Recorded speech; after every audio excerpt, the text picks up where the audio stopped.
Hello, thanks for joining me, astrologer Patrick Arundell, for your astrological overview for week commencing the 3rd of April. Although the Sun continues in the go-getting sign of Aries, Venus reverses out of Aries and into the emotional-based sign of Pisces. This is very watery, and although Venus is exalted in Pisces, it immediately goes into a right angle with Saturn, the planet of structure, but also of restriction. If we think about it, Saturn can also be about erosion in terms of the things that no longer work for us in our lives. And the more psychological location of Venus here, suggesting all sorts of relationships. If something has been unspoken or has been simmering just beneath the surface, it could start to come out this month. In fact, the whole of April can be a little bit of a tense time for relationships.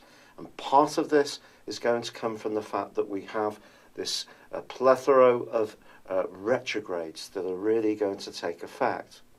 But this week also begins with a quarter moon in the rather more emotional Cancer.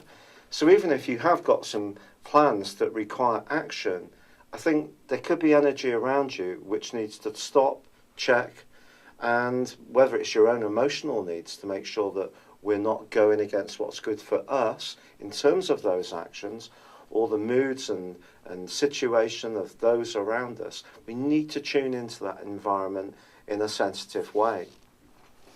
Now this is the week when Saturn and Mercury also slam on the brakes. Saturn in the sign of Sagittarius is all about knowledge, and it's going to continue to be in Sagittarius through pretty well to halfway through December this year.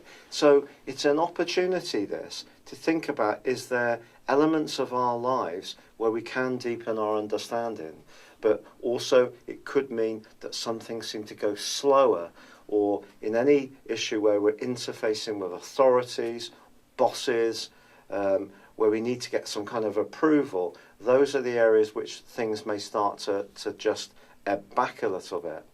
And Mercury, of course, the planet of communication, whenever that goes into retrograde, that obviously does cause mischief around the things we post, the things that we rely upon in terms of those everyday items, such as our trusted domestic devices or vehicles, can become unreliable. Or if we're travelling somewhere, even events beyond our control can seem to snare us up.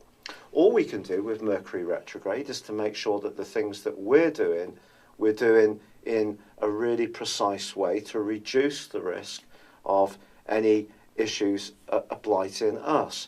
But do remember that Mercury retrograde is also an opportunity to mend and resolve things. And in the sign of Taurus, it is all about getting to the nitty-gritty of things. So if there is something tangible in your existence which isn't working so well, for sure, this is the week to start trying to mend it. It's been a real pleasure being with you. Thank you for joining me. Good luck, and goodbye for now.